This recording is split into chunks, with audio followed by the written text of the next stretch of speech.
اچھا، پانچواں واقعہ جو ہے وہ ہے غزوہ خندق کا واقعہ۔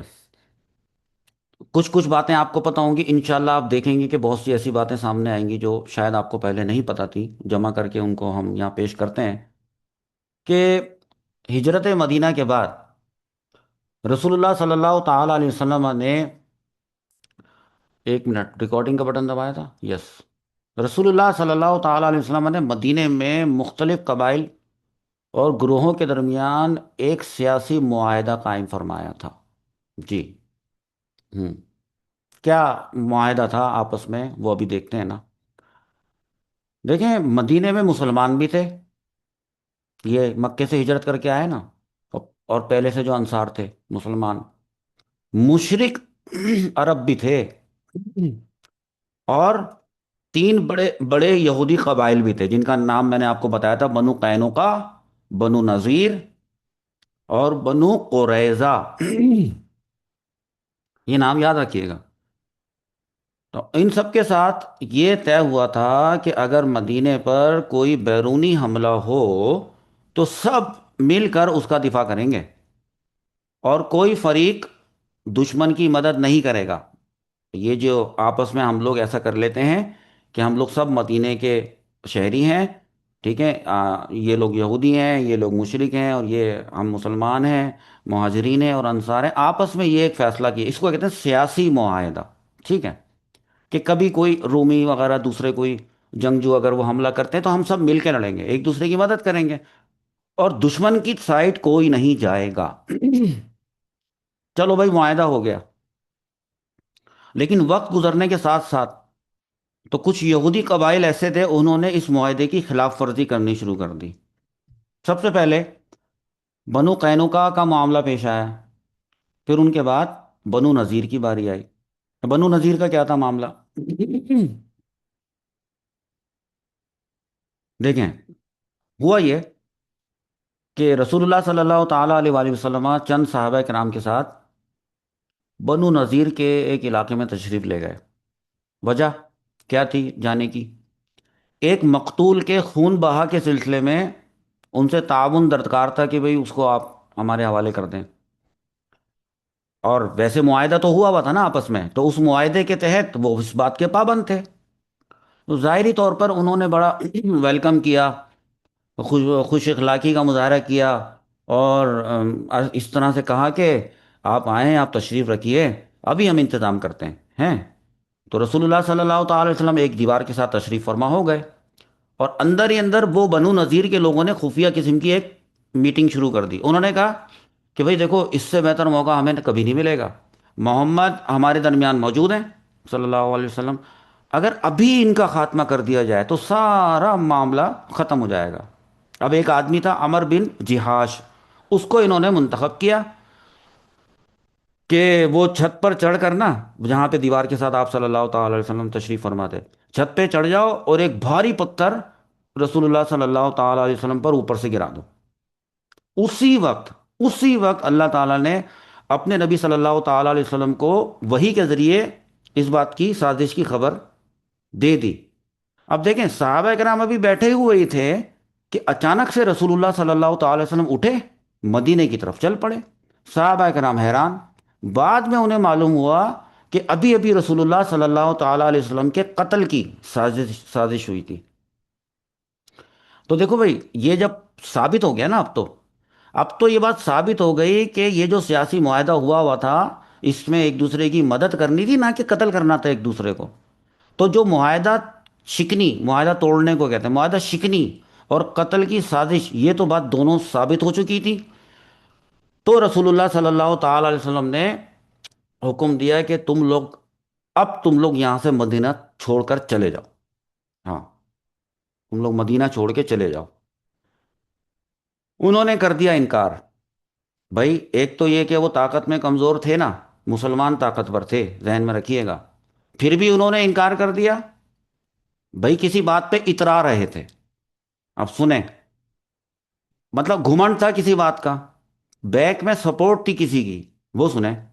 ان کے اترانے کی وجہ پتہ کیا بنی؟ وہ ہے آدمی عبداللہ بن ابی بن سلول، یہاں بھی اس کا نام آیا، یہ مدینے کے منافقین کا سردار۔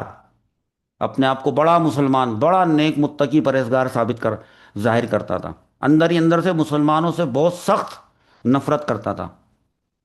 بات پتہ کیا ہوئی تھی؟ یہ جو اتنا پھیل رہے تھے بنو نذیر والے، اس آدمی نے، عبداللہ بن ابے نے، بنو نذیر کو ایک خفیہ طریقے سے پیغام بھیجا ہوا تھا، اور کہا تھا کہ دیکھو تم اپنے اپنے قلعوں میں جمے رہو، اگر تمہارے خلاف مسلمانوں نے جنگ کی نا، ہم ہیں نا، ہم تمہارا ساتھ دیں گے، ہم تمہارے ساتھ لڑیں گے۔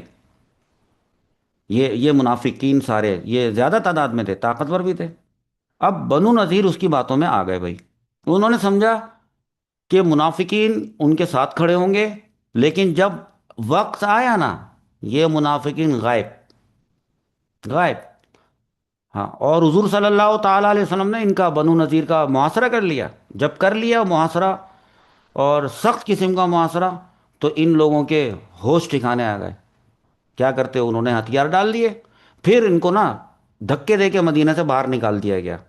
اب ذہن میں رکھ لیں کہ بھئی یہ وہ ہیں جن کو نکال دیا گیا، بنو نذیر۔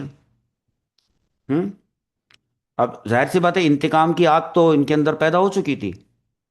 تو دراصل بیٹا، یہیں سے ہی نا اصل میں غزوہ خندق کی اصل کہانی شروع ہوتی ہے۔ دیکھو بنو نذیر کے یہ جو لوگ تھے نا، یہ نکل گئے نا مدینے سے، تو کہاں گئے؟ وہ کہیں کہیں چلے گئے۔ تو ان میں سے زیادہ تر لوگ مدینے سے نکل کر گئے تھے خیبر۔ ہم اور ان کے جو سردار تھے، نام ان کے ذہن میں رکھ لیں، ہویئی، اس کو اکثر لوگ پڑھتے ہیں ہئی، ہئی نہیں ہے وہ، ہویئی، ہویئی بن اخطب، سلام بن ابی الحقیق، اور کنانہ بن ربی۔ اور یہ لوگ خیبر پہنچ تو گئے، یہاں سے مدینے سے ان کو نکال دیے گئے، خیبر پہنچ گئے، لیکن ان کے دلوں میں انتقام کی بڑی سخت آگ بھڑک رہی تھی۔ وہ یہ تو جانتے تھے کہ دیکھو، جب تک رسول اللہ صلی اللہ تعالی علیہ وسلم موجود ہیں، اور جب تک مدینے میں اسلامی ریاست موجود ہے تو بنو نذیر کو پتا تھا کہ بھئی ہمارا جو پہلے والا جو اثر رسوخ اور دبدبہ تھا نا، وہ کبھی بھی بحال نہیں ہو سکتا۔ تو اب انہوں نے نا پروگرام بنایا ہے کہ ایک کام کرتے ہیں کہ پورے عرب کو، چاہے یہودی ہوں، مشرک ہوں، جو بھی ہوں، ان سب کو اکٹھا کیا جائے، اور ایک ایک الائنس بنایا جائے، ایک اتحاد قائم کیا جائے مسلمانوں کے خلاف۔ اکیلے کوئی قبیلہ نہیں لڑ سکتا ان لوگوں سے، مسلمانوں سے۔ سارے کے سارے قبیلوں کو اپنے مذہب سے ریگارڈلیس، اپنے مذہب کے، ان کو اکٹھا ہونا پڑے گا، متحد ہونا پڑے گا، اور پھر مسلمانوں پر حملہ کر کے ان کو ختم کرنا پڑے گا، ورنہ سارے قبیلے ختم ہو جائیں گے۔ اب اس نیت سے انہوں نے مکے جانے کا فیصلہ کیا۔ مکے، خیبر میں ہیں ابھی، مکے جانے کا فیصلہ کیا۔ اچھا، ابھی تھوڑے ہی عرصے پہلے جنگ بدر ہوئی تھی، اور صحیح طریقے سے ٹھکائی ہوئی تھی اس مکے کے قریش کی ہے۔ تو مکے کے جو قریش تھے وہ تو پہلے ہی بدر کی شکست سے پریشان تھے، ڈرے ہوئے بھی تھے، پریشان بھی تھے۔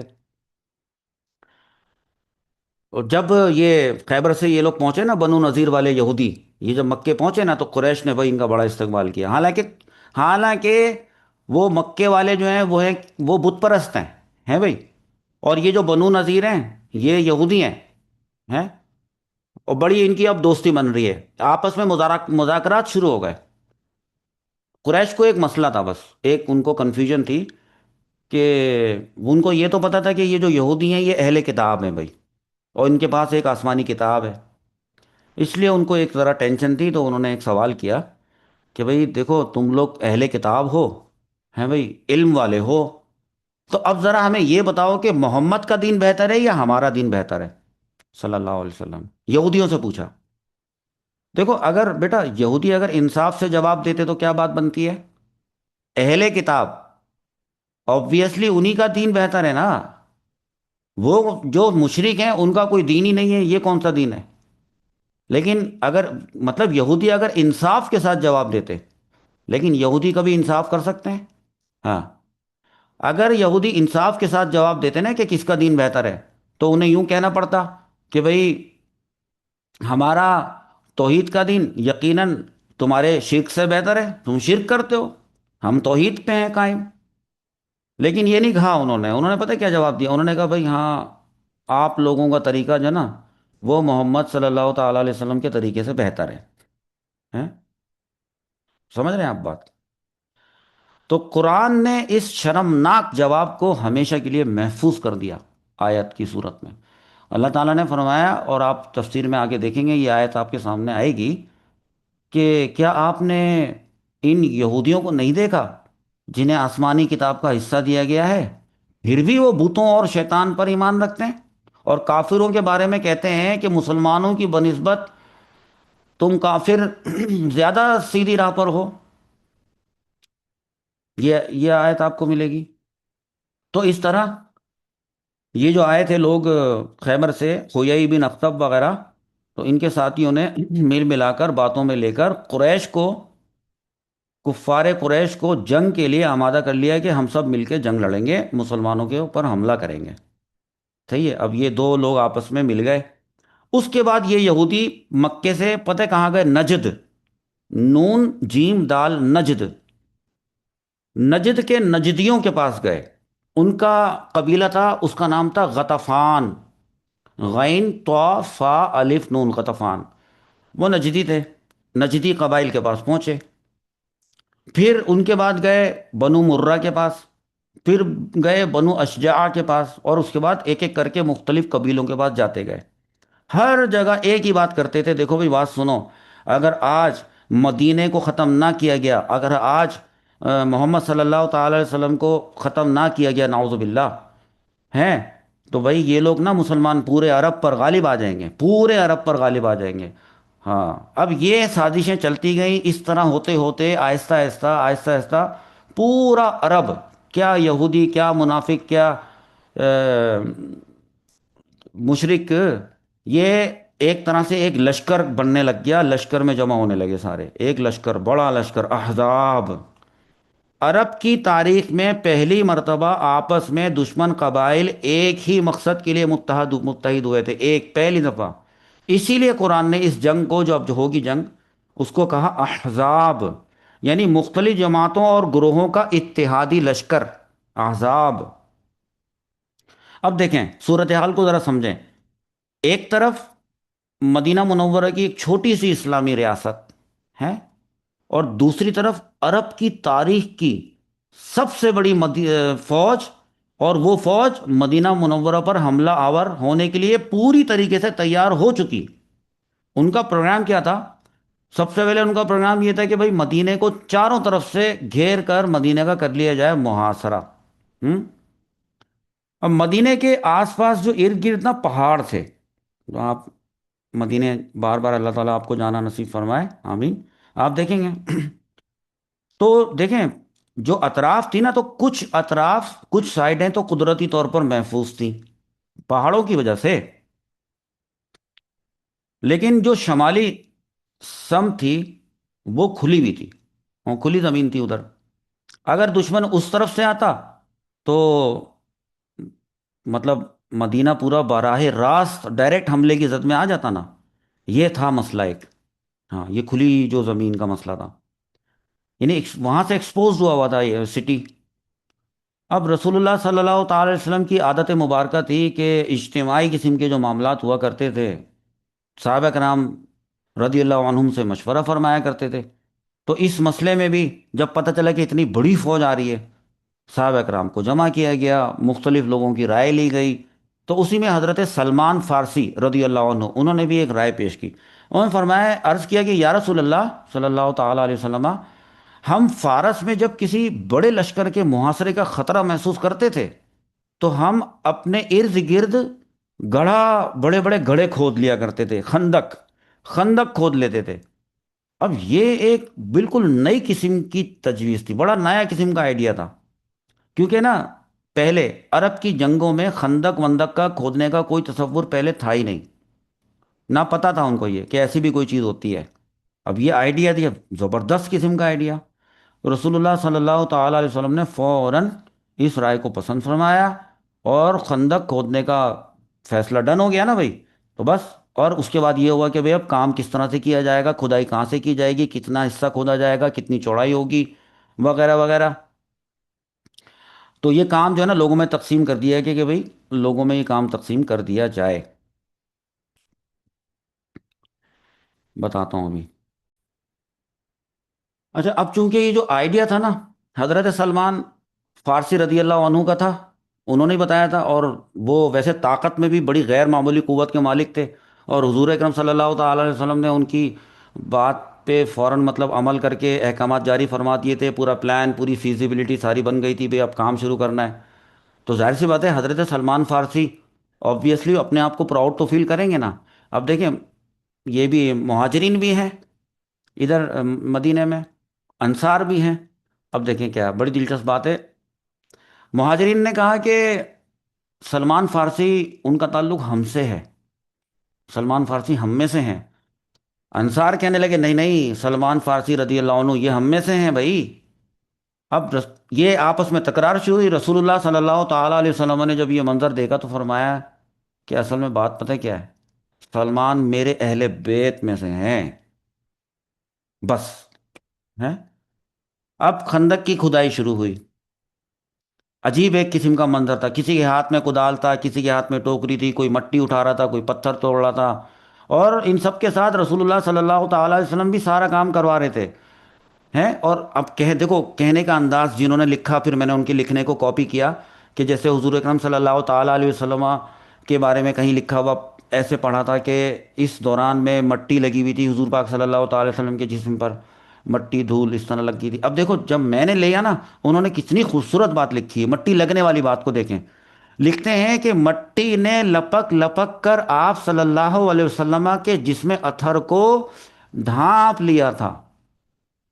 انداز بیان کیا خوبصورت ہے، تو آپ سمجھ گئے ہوں گے نا کہ کیا حضور اکرم صلی اللہ تعالی وسلم کس قدر سخت محنت کر رہے تھے وہاں پہ، فرما رہے تھے۔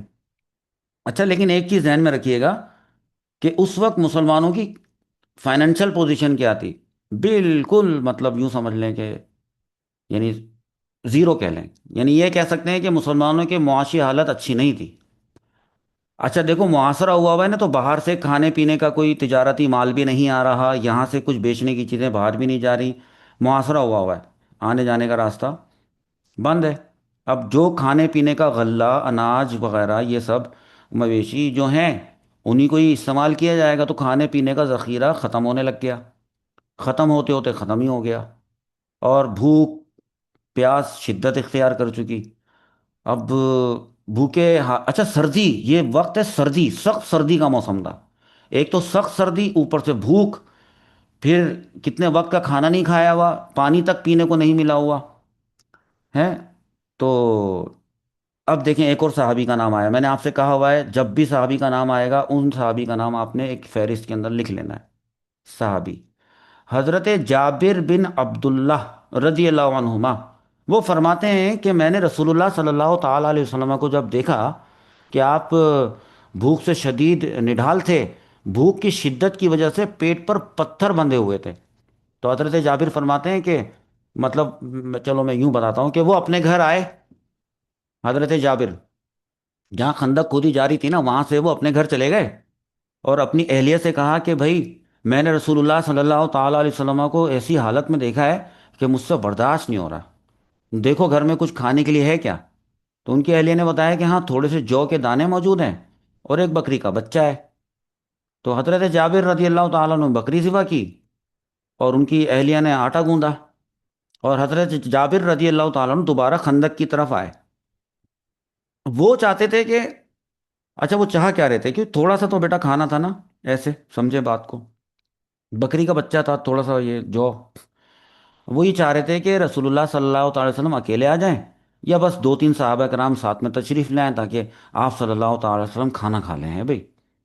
تو اس لیے نا وہ آہستہ سے قریب آئے حضور پاک صلی اللہ تعالی علیہ وسلم کے پاس، اور وہ بڑے آہستہ انداز میں خفیہ طریقے سے عرض کی کہ یا رسول اللہ میں نے تھوڑا سا کھانا تیار کیا ہے، آپ ایک دو آدمیوں کے ساتھ آپ تشریف لے آئیں۔ رسول اللہ صلی اللہ تعالی علیہ وسلم نے پوچھا کتنا کھانا ہے؟ انہوں نے بتایا کہ دو روٹیاں ہیں بن جائیں گی اور دو بندوں کا سالن۔ آپ صلی اللہ تعالی علیہ وسلم نے فرمایا آلہ، پھر اچانک بلند آواز سے اعلان فرما دیا، اے خندق والو سنو سنو، جابر نے تم سب کے لیے کھانا تیار کیا ہے، دعوت کی گئی ہے۔ حضرت جابر رضی اللہ تعالیٰ عنہ فرماتے ہیں کہ میری تو جان نکل گئی، بھاگے فوراً واپس گھر پلٹے، اور گھر میں داخل ہوتے ہی پریشانی سے اپنی بیوی سے انہوں نے یوں کہا کہ بھائی رسول اللہ صلی اللہ تعالی علیہ وسلم تو تمام لوگوں کو لے کے آ رہے ہیں، یہ مسئلہ ہے۔ ان کی اہلیہ نے پوچھا، اب دیکھیں یہ پوائنٹ ٹو بی نوٹڈ ہے، توجہ، دیکھیں ان کی بیوی نے کیا پوچھا ان سے. ان کی بیوی نے پوچھا کہ یہ بتائیے، کیا رسول اللہ صلی اللہ تعالی علیہ وسلم کو کھانے کی مقدار معلوم ہے؟ حضرت جابر نے فرمایا ہاں معلوم ہے. تو ان کی اہلیہ نے جواب دیا پھر تو کوئی فکر کی بات ہی نہیں ہے. اس بات کا یقین، اس بات کے اندر، اس جملے کے اندر یقین کتنا ہے وہ ذرا سمجھیں آپ. فرماتی ہیں کہ جب حضور پاک صلی اللہ تعالی علیہ وسلم کو یہ بات معلوم ہے کہ کھانا کتنا ہے، جب معلوم ہے پھر تو فکر کی کوئی بات ہی نہیں ہے. یہ جواب اپنے اندر ایک بڑا یقین رکھتا ہے. خیر رسول اللہ صلی اللہ تعالی علیہ وسلم تشریف لائے اور پھر فرمایا ہے کہ بھائی دیکھو، روٹی پکانا جاری رکھنا، روٹی پکانا جاری رکھنا، ہاتھ مت روکنا، اور جو ہانڈی چولہے پہ رکھی ہوئی ہے نا اس کو اتارنا مت. بس اس کے بعد لوگ آتے گئے کھاتے گئے آتے گئے. تقریباً 1,000 افراد نے اس میں سے کھانا کھایا تھا، لیکن کھانا ختم نہیں ہوا. جی. حضرت جابر رضی اللہ تعالیٰ عنہ فرماتے ہیں کہ آخر میں بھی کھانا اسی طرح موجود تھا جتنا شروع میں تھا. جی. کیسا واقعہ ہے. اس کے بعد پھر دوبارہ کھدائی کا کام دوبارہ شروع کر دیا گیا. کھدائی ہوتی گئی حتیٰ کہ ایک مقام پر ایک بہت ہی سخت قسم کی چٹان نکل کے آئی. چٹان، چٹان کا پتھر ایسا ہوتا ہے وہ نہیں ٹوٹ سکتا آرام سے. اب چٹان دیکھو نا، چٹان، چٹان کا مطلب کیا ہے کہ اگر چٹان کو نہیں توڑیں گے تو جو کفار ہیں جب وہ محاصرہ نیرو کریں گے، یعنی کم کرتے کرتے گھیرا تنگ کریں گے، گھیرا تنگ کریں گے، اور یہ سارا کھدائی ہوئی بھی ہوگی تو وہ تو کراس نہیں کر پائیں گے اس کو. لیکن چٹان تو چٹان پہ پاؤں رکھ کے آ سکتے ہیں. چٹان ہٹانی ضروری ہے. صحابہ کرام نے بھائی بڑی کوششیں کی، کدالیں چلائیں، مطلب چٹان نہیں ٹوٹی. پھر حضور کرم صلی اللہ تعالی علیہ وسلم کی بارگاہ میں عرض کی. آپ صلی اللہ تعالی علیہ وسلم نے تشریف لائے، کدال ہاتھ میں لی، ایک صحیح کی ضرب لگائی، چٹان کا ایک حصہ ٹوٹ گیا اور زبردست قسم کی ایک چنگاری چمکی. رسول اللہ صلی اللہ تعالی وسلم نے فرمایا اللہ اکبر، نعرہ لگایا، اور فرمایا کہ مجھے ابھی ابھی شام کے علاقے دکھائے گئے ہیں، شام، اور ان کی چابیاں عطا کی گئی ہیں. جی. یہ سن رہے ہیں نا آپ لوگ؟ ہاں. دوسری مرتبہ پھر حضور پاک صلی اللہ تعالی وسلم زبردست قسم کی ایک ضرب لگائی نا چٹان پر، تو اور وہ اس کا حصہ ٹوٹا، وہی چنگاری. پھر فرمایا کہ مجھے فارس کے علاقے دکھائے گئے، ان کی کنجیاں، چابیاں عطا کی گئی ہیں. تیسری ضرب پر پوری کی پوری چٹان ذرہ ذرہ ریزہ ریزہ ہو گئی. اور پھر فرمایا کہ اب مجھے یمن کے علاقے دکھائے گئے اور ان کی کنجیاں عطا کی گئیں. اب ذرا تھوڑا رکیں، میری بات کو سمجھیں. سامنے کی صورتحال کیا ہے؟ سامنے کون ہے؟ دشمن، اتنا بڑا دشمن. مدینے کے اندر جو عورتیں بچے بوڑھے ہیں وہ اپنے گھروں میں چھپے ہوئے ہیں، خوف کا ایک پورا ایک عالم ہے. اوپر سے مسلمان بھوک پیاس اور پھر بیماریوں کا بھی شکار ہیں، تنگ دستی کا ایک عالم ہے. اور رسول اللہ صلی اللہ تعالی علیہ وسلم کے ارشادات کیا آ رہے ہیں؟ آپ صلی اللہ تعالی علیہ وسلم آنے والی فتوحات کی خبریں دے رہے ہیں. یہ دیکھو نبوت کی نگاہ تھی. اچھا ایک طرف یہ، دوسری جانب مدینے میں منافقین بھی موجود تھے. یہ ادھر ادھر بھی تھے، خندق کھودنے میں شامل تھے، یہ منافقین تھے. لیکن تو جب انہوں نے یہ بشارتیں سنی نا، مذاق اڑانے لگے. مذاق کہہ رہے ہیں کہ ایک طرف تو دیکھو ذرا، ہم میں سے کوئی شخص خوف اتنا ہے کہ کوئی شخص خوف کی وجہ سے قضائے حاجت کے لیے بھی جانے کے قابل نہیں ہے. اور ان کے نبی کو دیکھو، ہمیں کیسر اور کسرا کے خزانے کی، خزانے اور فتح ہونے کی خبریں دے رہے ہیں. نعوذ باللہ. بعد میں پھر آگے چلنے کے بعد جب شام فتح ہوا، یہی ساری باتیں ہوئی نا، فارس کی سلطنت ٹوٹی، اور جب مدائن کے خزانے بھر بھر کر جب مدینے پہنچے نا، ہیں، تو صحابہ کرام، جو ہمارے صحابہ کرام ان کو رسول اللہ صلی اللہ تعالی وسلم کی وہ بات یاد آئی کہ خندق کھودتے وقت، چٹان پہ ضرب لگاتے وقت، یہ تو وہی بات ہے حضور پاک صلی اللہ تعالی وسلم نے کب یہ بات فرما دی تھی. ادھر یہ لشکر جو ہے وہ تو روانہ ہو چکا تھا مکے سے. ابو سفیان بن حرب، میں نے بتایا اس وقت وہ اسلام نہیں لائے تھے، وہ یہ لیڈ کر قیادت کر رہے تھے ہیں. اور نجد کے جو نجدی تھے، ان میں قبیلہ غطفان کے نجدی کثیر تعداد میں نکل پڑے تھے. اور پھر یہ راستوں میں ارد گرد سے چاروں طرف سے مدینے کی طرف آتے ہوئے گروہ آپس میں ملتے جا رہے تھے، اور لشکر بڑا ہوتا چلا جا رہا تھا، بڑا ہوتا چلا جا رہا تھا. اور ان قریب ایسا محاصرہ اور ایسا گھیرا شروع ہونے والا تھا جس کی تصویر خود قرآن کریم نے اسی سورہ احزاب میں کھینچی ہے، آپ پڑھیں گے، جس کے دوران یہ سب صاف، دودھ کا دودھ پانی کا پانی ہو جائے گا، مومن، منافق، یہودی، مشرکین، اور پورے عرب کی اصلیت سامنے آنے والی تھی۔ خیر خندق ہو گئی تھی تیار، خندق ہو گئی تیار۔ مدینے کے مسلمان کئی کئی ہفتوں کے بیچارے مسلمان مسلسل محنت اور بھوک اور تھکن سے گزر چکے تھے، کمزوری غالب تھی، لیکن یہ امتحان نہیں تھا، اصل امتحان تو ابھی شروع ہونے والا تھا۔ اور چند ہی دنوں میں دور سے وہ جو گرد و غبار اٹھتا ہے نا، جب کوئی لوگ آ رہے ہوتے ہیں، قافلہ آ رہا ہوتا ہے یا لوگ آ رہے ہوتے ہیں یا کوئی لشکر آ رہا ہوتا ہے، تو دور سے مٹی اڑنا ایسے غبار سا اڑتا ہوا نظر آتا ہے، وہ آنے لگ گیا۔ اور سب سے پہلے قریش کا لشکر آیا، نمودار ہوا، اس کے بعد نجدیوں کا اور ان کے حلیف قبائلوں کا، پھر دوسرے گروپ، پھر دوسرا۔ اب مدینے کے لوگوں نے اس سے پہلے کبھی بھی اتنا بڑا لشکر اکٹھا دیکھا ہی نہیں تھا ہے۔ اچھا، جب یہ لشکر مدینے کے قریب پہنچا تو انہوں نے بھی جو ہے نا زندگی میں کبھی کوئی خندق نہیں دیکھی تھی کہ خندق کیا چیز ہوتی ہے۔ جب یہ سوچ رہے تھے کہ ہم بڑے آرام سے مدینے میں گھس جائیں گے اور اس طرح سے حملہ کر کے ہم آم، قابض ہو جائیں گے، یہ جب قریب پہنچے تو انہوں نے دیکھا یہ کیا چیز ہے بھائی، اتنا بڑا چوڑا گڑھا، یہ خندق کو دیکھ کر حیران رہ گئے یہ کیا چیز ہے۔ تو انہیں پہلی مرتبہ معلوم ہوا کہ مسلمانوں نے تو بھئی ایک نئی قسم کی تدبیر اختیار کی ہے، ایک وسیع خندق۔ اب گھوڑے ان کے رک گئے، سوار رک گئے، یہ آئے تھے بڑے کانفیڈنس کے ساتھ کہ مدینے میں گھس جائیں گے۔ اب ہوا کیا، ایک طرف خندق کے کھڑے ہو گئے رکے ہوئے، ایک طرف یہ، دوسری طرف مسلمان، بیچ میں خندق۔ خیر، انہوں نے خندق کے باہر سے ہی جو نا مطلب مدینے کو گھیرنا شروع، اندر تو نہیں، خندق کراس نہیں کر سکتے تھے، لیکن اور انہوں نے اپنا گھیرا بڑھانا شروع کر دیا، محاصرہ شروع کر دیا۔ اب مسلمانوں کو دیکھیں، یہ حالت جو مسلمانوں کی ہے نا، یہ سورہ احزاب کے اندر بیان کی گئی ہے کہ ہر طرف سے خطرہ آ گیا، باہر دشمن، اندر منافق، منافقین۔ تو صحابہ کو خوف یہ تھا کہ اگر خندق ٹوٹ گئی یا انہوں نے خندق میں کوئی راستہ بنا لیا تو یہ تو دشمن مدینے میں داخل ہو جائے گا، اب خوف ایک الگ۔ اور اگر مدینے میں یہ لوگ داخل ہو گئے تو عورتیں، بچے، بوڑھے، یہ سب خطرے میں پڑ جائیں گے۔ اچھا، ایک وہ بھی اسی آدمی کا ذکر کر لیں، عبداللہ بن ابی بن سلول ہے، یہ لے کے بیٹھا ہوا ہے اپنے سارے منافقین کو گروپ بنا کے۔ اب مسلمانوں کی جو مطلب یہ پریشانی کا جو خوف کا عالم ہوا، اور مسلمان بظاہر ایسے لگنے لگے کہ بھئی کمزور پڑ گئے اور مشکل میں آ گئے نا بھئی مسلمان۔ تو ابھی تک تو یہ جو آدمی ہے عبداللہ بن ابے اور اس کے منافقین، یہ تھوڑا نا انہیں خفیہ طور پہ خسر پسر سرگوشی میں بات کرتے تھے۔ جب مسلمانوں کو کمزور پڑتا ہوا دیکھا ہے اور حالات سخت ہوئے تو کھل کے بولنے لگے۔ ہوں کہہ رہے ہیں کہ اللہ اور اس کے رسول نے ہم سے جو وعدے کیے تھے فتح کے اور نصرت کے، وہ تو دھوکہ تھا۔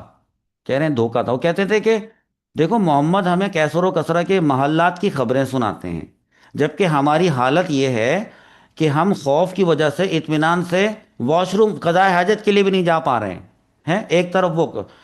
تو اب انہوں نے نا سوچا کہ بھاگو بھائی یہاں سے، یہاں سے نکلنا شروع کرو۔ تو کچھ منافقین نے باقاعدہ جو ہے محاذ چھوڑنے کی کوشش شروع کر دی۔ اللہ تعالیٰ نے فرمایا کہ جب ان میں سے ایک گروہ نے کہا، اے اہل یثرب، یہاں تمہارے ٹھہرنے کی جگہ نہیں، واپس چلو۔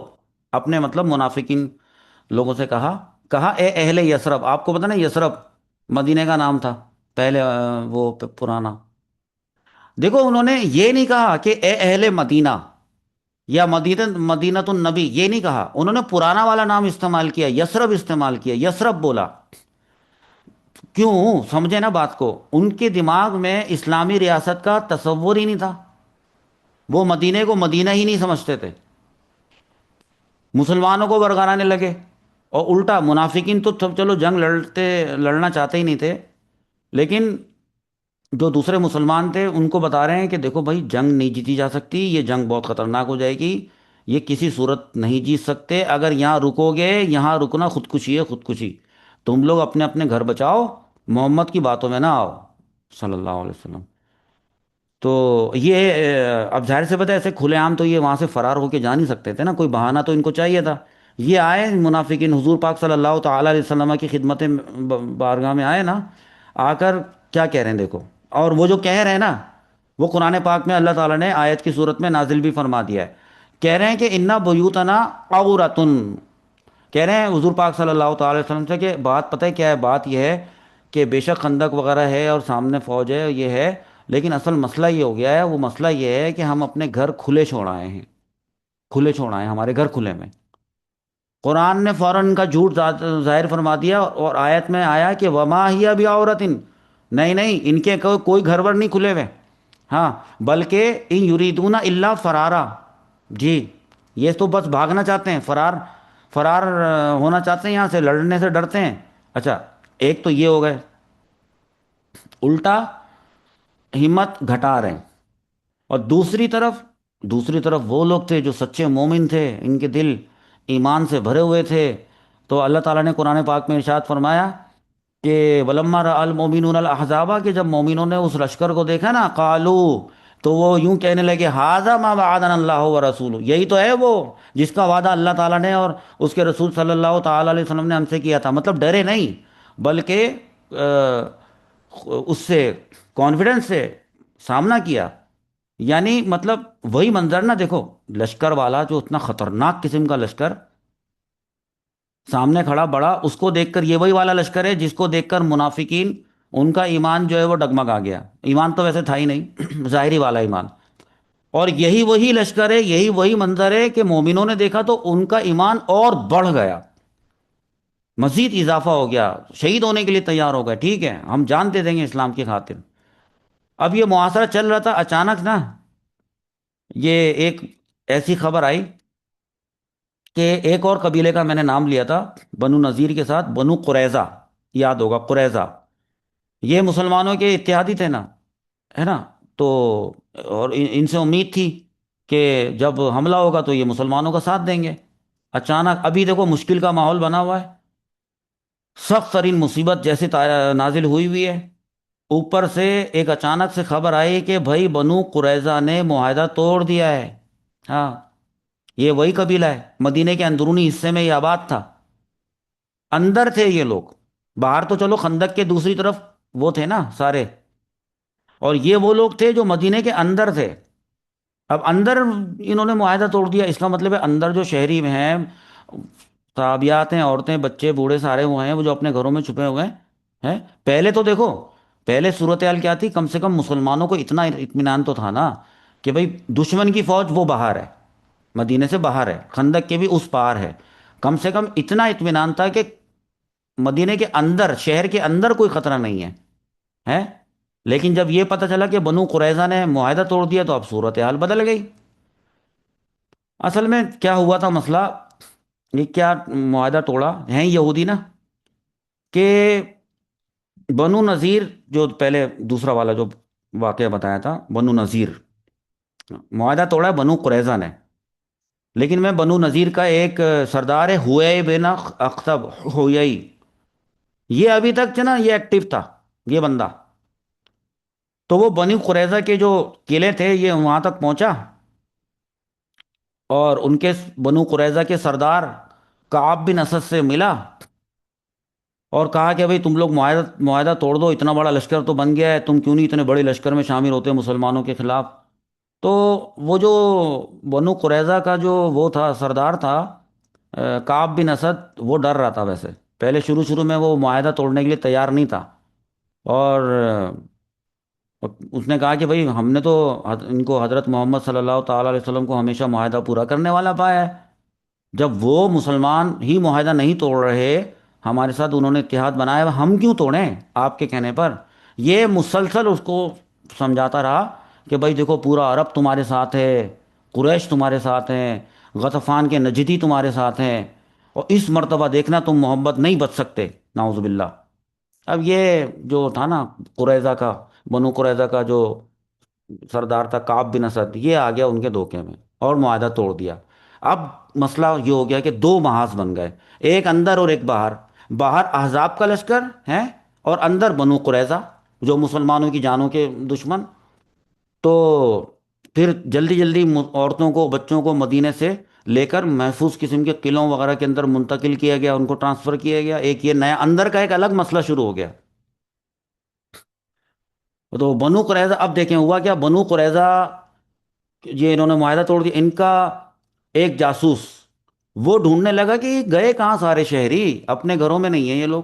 منافقین تو تھے ہی تھے اپنے گھروں میں، ان کو تو پتا تھا کہ یہ منافق ہیں۔ اب یہ سوچنے لگے کہ یہ کہاں چلے گئے، یہ مسلمانوں کو ڈھونڈنے لگا، ان کا ایک جاسوس آیا مسلمانوں کے چھپنے کے مقامات ڈھونڈنے لگا، ان کے گرد چکر لگانے لگا۔ اب اگر دیکھو کسی کو اگر یہ پتہ چل جاتا کہ مدینے میں 2,000 عورتیں ہیں اور بچے ہیں، اکیلے ہیں 2,000 ہیں، جبکہ مسلمانوں کی فوج باہر جو خندق کی طرف ہے، تو وہ اپنے جنگجوؤں کو بلا کے لے کے آتا ہے، اور بنو قریظہ پھر پورے مدینے پر قابض ہو جاتے ہیں۔ اندر تھے نا بنو قریظہ پورے کے پورے، جب ان کو پتہ چلتا بس 2,000 عورتیں اور بچے ہیں، مرد ورد کوئی نہیں ہے، تو یہ تو پھر اندر ہی مطلب مسلمان سرحد پہ ہیں خندق کی طرف، اور اندر اندر بنو قریظہ یہ دشمن بن گئے مسلمانوں کے۔ تو اندر سے اگر یہ حملہ کر دیتے اور شہر پہ قبضہ کر لیتے، تو پھر مسلمان پیچھے کی طرف آتے نا، اپنے شہر کی طرف آتے، تو پھر وہ جو اتنا بڑا لشکر تھا سامنے خندق، وہ خندق کو عبور کر کے اس طرف آتا، یہ تو پھر یہ تو ہوتا نا، پھر شکست ہو سکتی تھی۔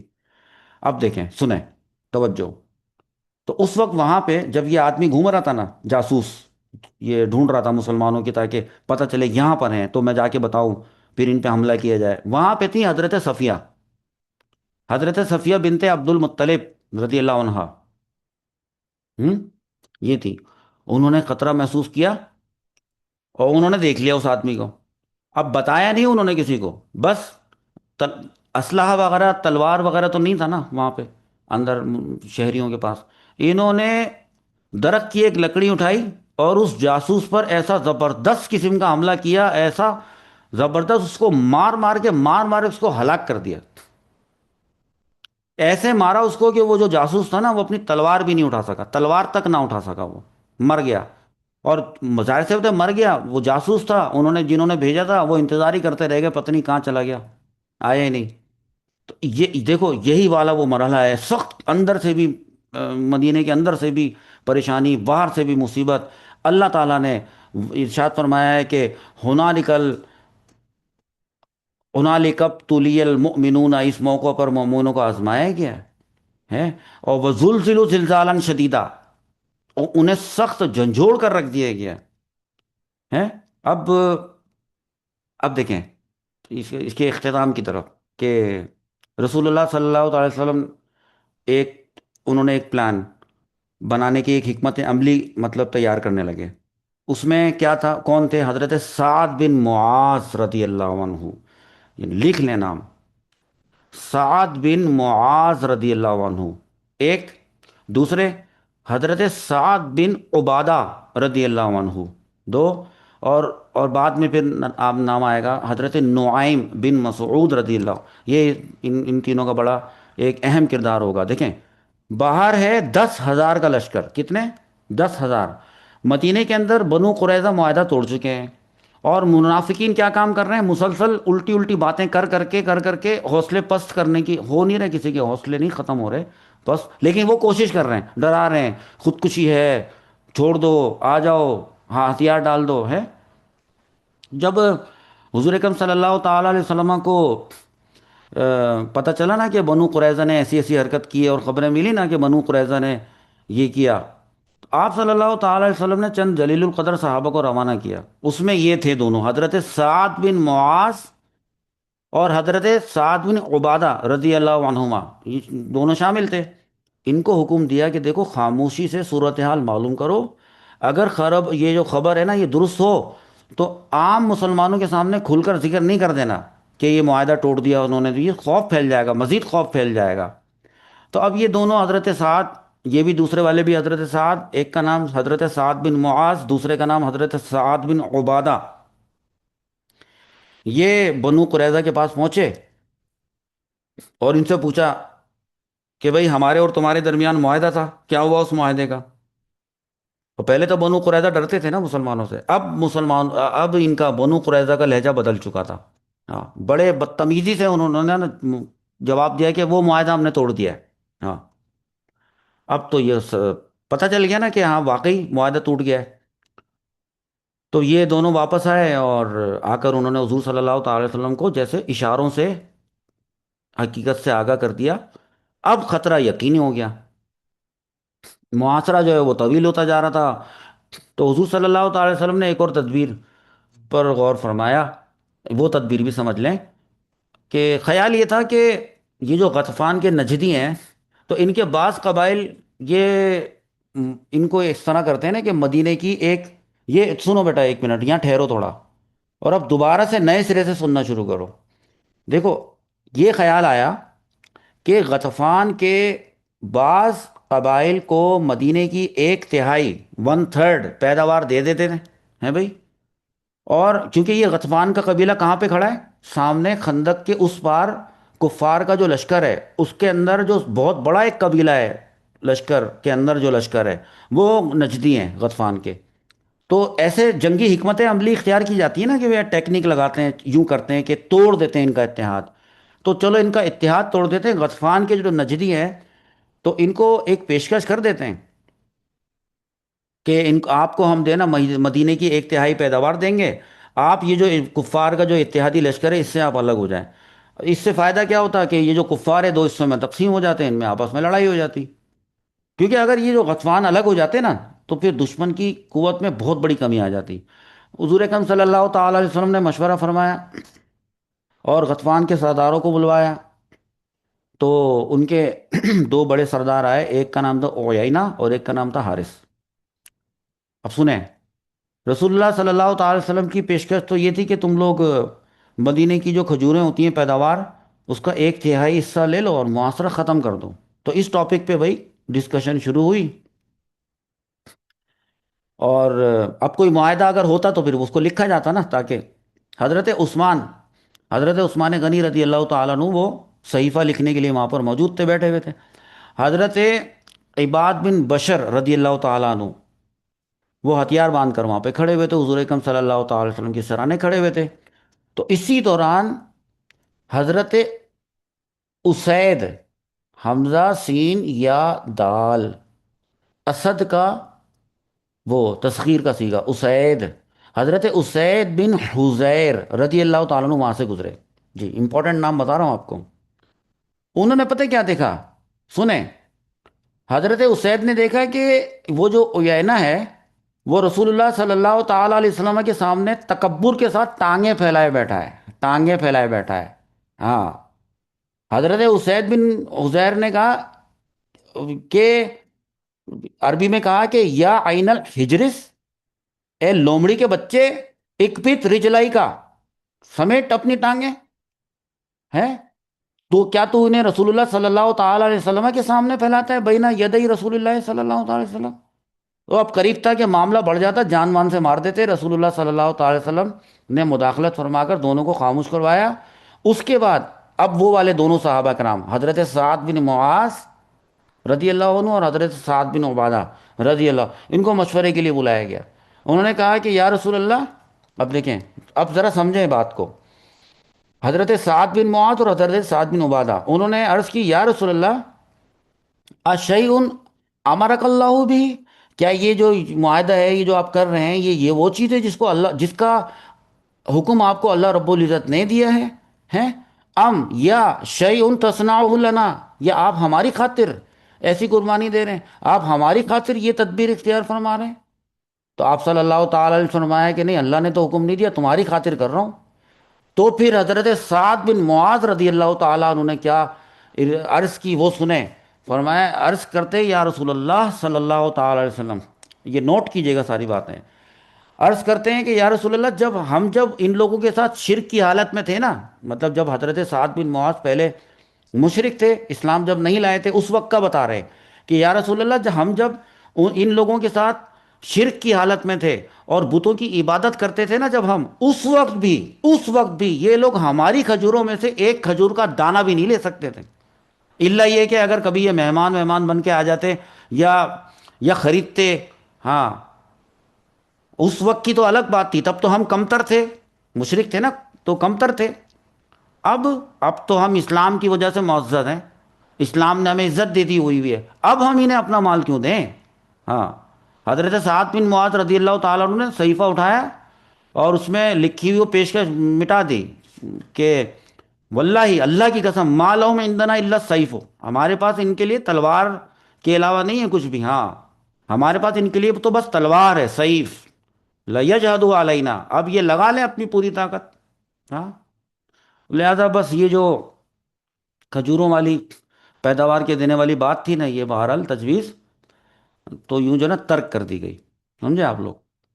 اور یہ جو آئے تھے دونوں، جو ایک آدمی جو ٹانگیں پھیلائے بیٹھا تھا اوینا اور حارث، ان کو نکال دیا، ان کو دھکے دے کے نکال دیا، اور آخرکار پھر ان کو پھر مدینے، مطلب ان کو مدینے سے باہر بھی تو چھوڑنا تھا نا، اندر مدینے کے اندر مسلمان جب پتہ چل چکا تھا، ایسے میں ایسے ٹانگ پھیلا کے بیٹھا تھا، ہاں تو مسلمان تو جان سے مار دیتے، تو پھر بہرحال ان دونوں کو حفاظت میں لے کر باہر چھوڑا گیا، کیونکہ خدشہ تھا کہ ان کی گستاخی کی وجہ سے دوسرے مسلمان ان کو پکڑ کر قتل کر دیں گے، ہاں ہاں چلے گئے، نکالا ان کو باہر۔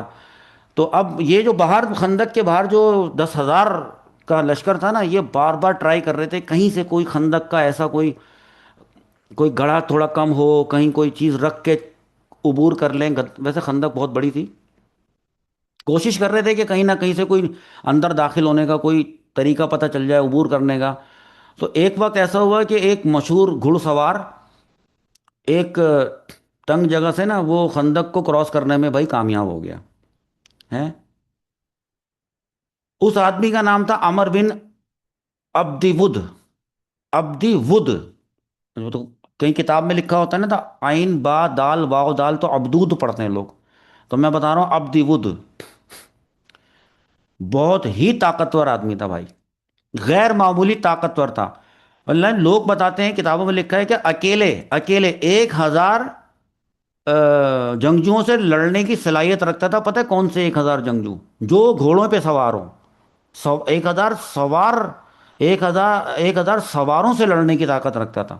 وہ آ گیا بھائی خندق کو کراس کر کے اس طرف آ گیا میدان میں، اور آواز اس نے لگائی، اور مبارزت، اب یہ نیا لفظ ہے مبارزت، مبارزت رے اور زے ہے اس کے اندر، اس نے مبارزت کا مطالبہ، مبارزت کیا ہوتی ہے؟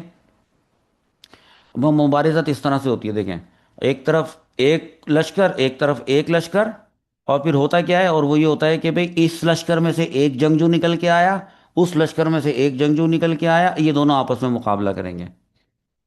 تو آ کے چلایا، کہہ رہا ہے کہ مسلمانوں سے کہہ رہا ہے کہ تم کہتے ہو کہ تمہارے جو جنگ میں جو قتل ہو جاتے ہیں وہ جنت میں جاتے ہیں بھائی، اور ہمارے بارے میں تم کہتے ہو کہ ہم جو جنگ میں مر جاتے ہیں تو ہم جہنم میں جاتے ہیں، تو انہیں تم جنت میں جاتے ہو، ہم جہنم میں جاتے ہیں بھائی، تو پھر تم میں سے کون کون جنت میں جانا چاہتا ہے وہ آ جائے میرے پاس۔ کیا کہہ رہا ہے؟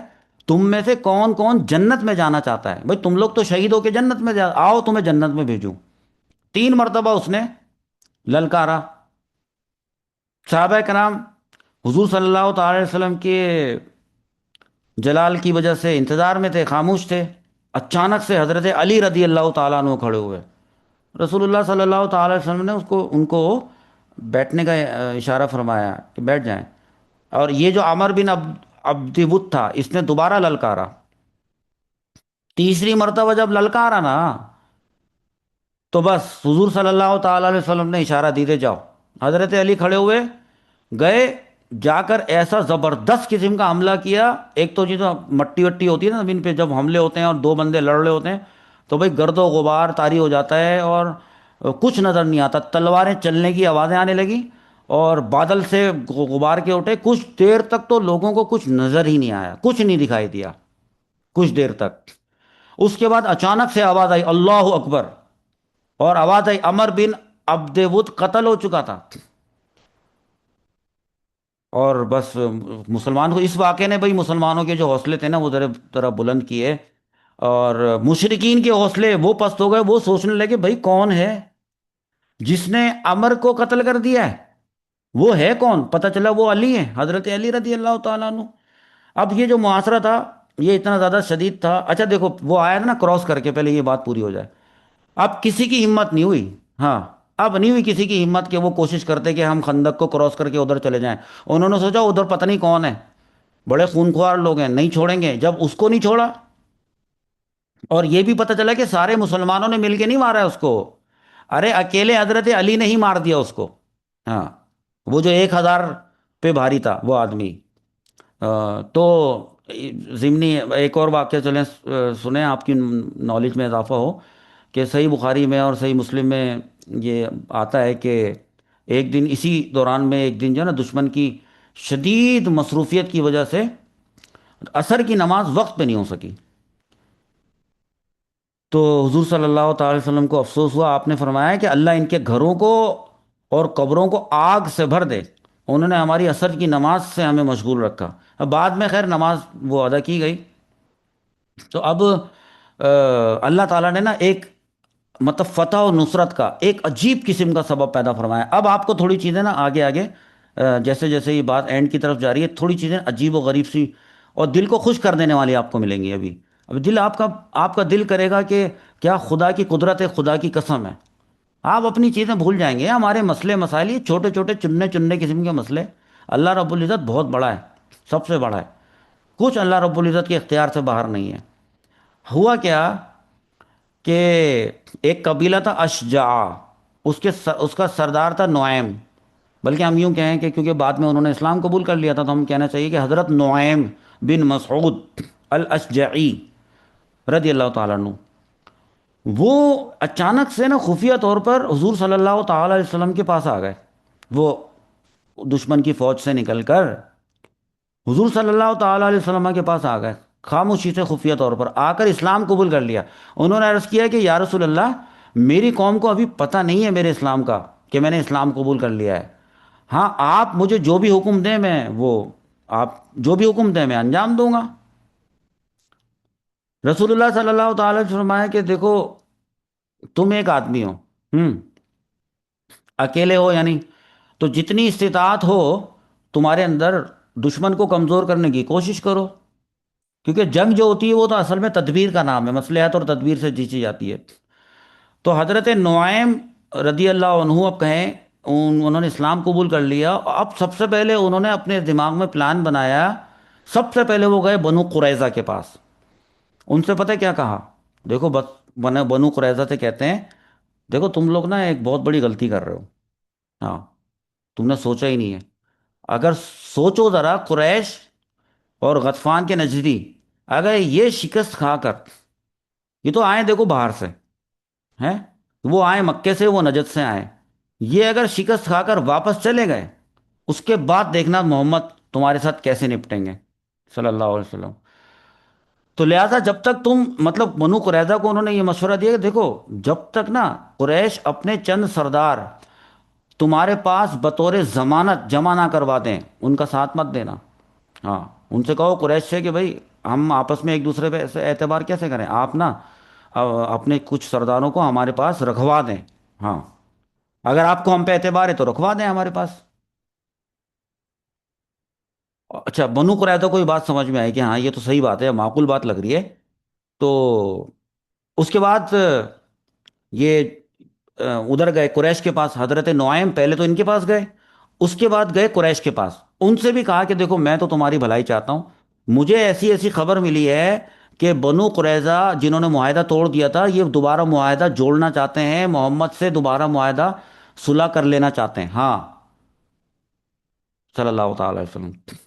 اور دیکھنا وہ تمہارے چند سردار مانگیں گے ہیں، اور جب تم ان کو اپنے سردار دو گے، وہ اٹھا کر سیدھے ان کے حوالے کر دیں گے، مسلمانوں کے حوالے کر دیں گے. قریش چونک گئے کہ ارے یہ یہودی یہ سازش کر رہے ہیں ہمارے خلاف.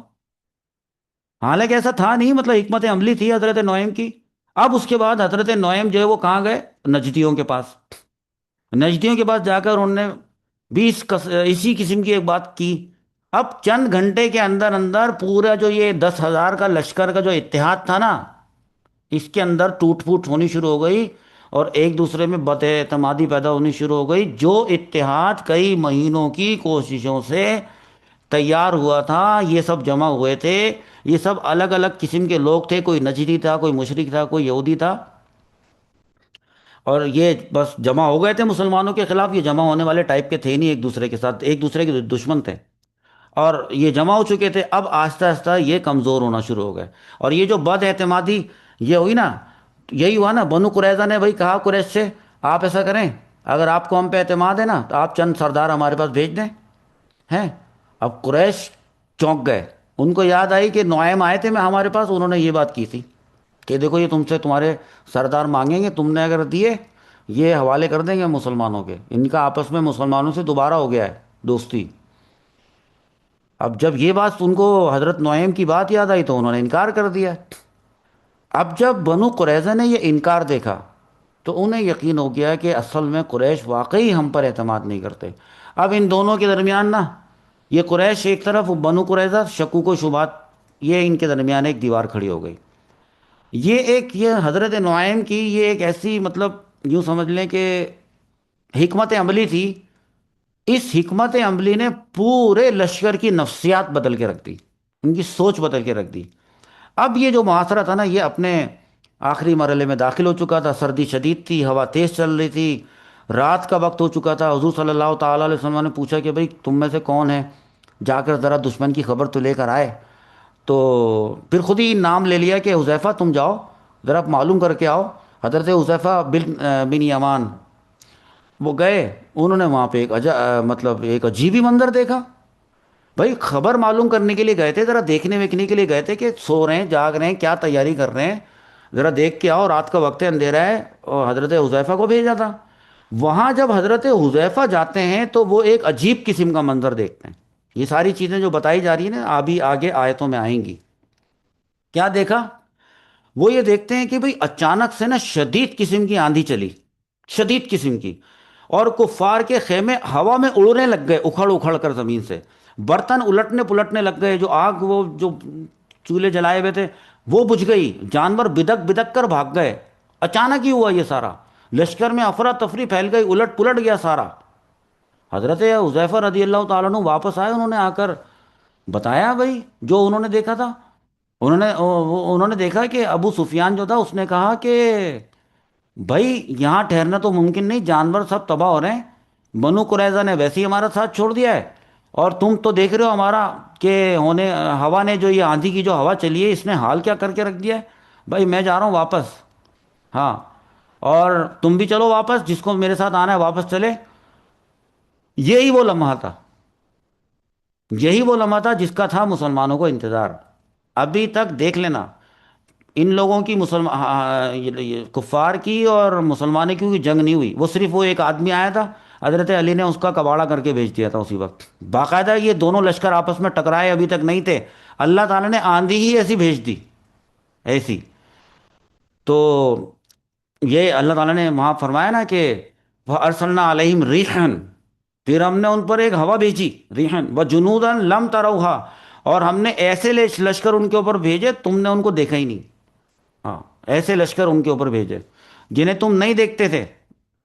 تو مفسرین فرماتے ہیں کہ ان سے مراد جو ہے نا فرشتوں کی مدد ہے، فرشتوں کے آئے تھے، فرشتوں کے لشکر تو بھائی جنگ بدر میں بھی آئے تھے نا، اور آ کر براہ راست انہوں نے مسلمانوں کے ساتھ فرشتوں نے مل کے باقاعدہ جنگ لڑی تھی نا۔ لیکن یہ والے جو فرشتے آئے تھے نا یہ ذرا الگ ہیں، کہ اس مرتبہ فرشتوں نے جنگ بدر کی طرح والی جنگ نہیں لڑی تھی براہ راست، مطلب وہ قتال نہیں کیا تھا، بلکہ دشمن کے دلوں میں خوف پیدا کیا تھا، خوف۔ اور یہ جو دشمنوں کا لشکر کا جو پورا نظام تھا نا اس کو سارا درہم بھرم کر دیا، بھاگ گئے سارے، جو آندھی سے جو گر پڑ کے مر مرا گئے، کچل گئے، باقی بھاگ گئے، جانور مر گئے، ارے جنگ لڑے بغیر مر گئے سارے۔ اب جب صبح ہوئی، روشنی پھیلی، مسلمانوں نے کیا دیکھا؟ مسلمانوں نے دیکھا بھئی دشمن کا لشکر تو جا چکا، دشمن ہی نہیں ہے وہاں پہ۔ خندق کے دوسری طرف وہ عظیم بڑی جو فوج تھی، ہیں جو ایک مہینے سے، کتنے، ایک مہینے سے مدینے کو گھیرے ہوئے تھی، غائب۔ مدینہ بچ گیا، اسلامی ریاست بچ گئی، الحمدللہ۔ اور عرب کی تاریخ کا یہ پورا کا پورا یہ رخ یوں سمجھ لیں گے بدل کے رکھ دیا، پتہ چل گیا کہ مسلمانوں کے ٹکر کا کوئی ایک بھی نہیں ہے۔ مسلمانوں نے بڑا سکہ سانس لیا ہیں، اور پھر اس کے بعد پھر ایک اور واقعہ آئے گا کہ یہ اب تو چلو بھائی مسلمانوں کو وہ فتح نصیب ہوئی، یہ بھاگ گئے دشمن، ان کو اللہ تعالیٰ نے ایسے آندھی سے ہوا سے بھیج کے اڑا دیا ہے، اور اب مدینے کے حالات بحال ہو گئے. تو اب بعد میں پھر انشاءاللہ آپ کو میں بتاؤں گا کہ وہ ان کا کیا کریں گے. وہ جو بنو قریظہ مدینے کے اندر جب وہ موجود تھے، اور انہوں نے معاہدہ جو توڑ دیا تھا، الٹا اور پریشان ہو گئے تھے مسلمان، اندر سے بھی خطرہ. تو اب یہ مسئلہ ابھی باقی تھا. ابھی جب حضور اکرم صلی اللہ تعالی علیہ وسلم، آپ اگلی دفعہ، اس سیشن میں بہت لمبا ہو گیا، بس ابھی اتنا کافی ہے. اس کے بعد آپ کو بتاؤں گا کہ بنو قریظہ کے ساتھ کیا معاملہ کیا، زبردست والا بنو قریظہ کے ساتھ معاملہ کیا. تو پھر پتہ چلے گا انشاءاللہ عز و جل. اللہ تعالیٰ مسلمانوں کو تا قیامت جو ہے وہ فتح و نصرت نصیب فرمائے انشاءاللہ عز و جل. اس کے بعد پھر آمین. آگے والی عبارتیں پڑھتے ہیں انشاءاللہ. انشاءاللہ. جزاک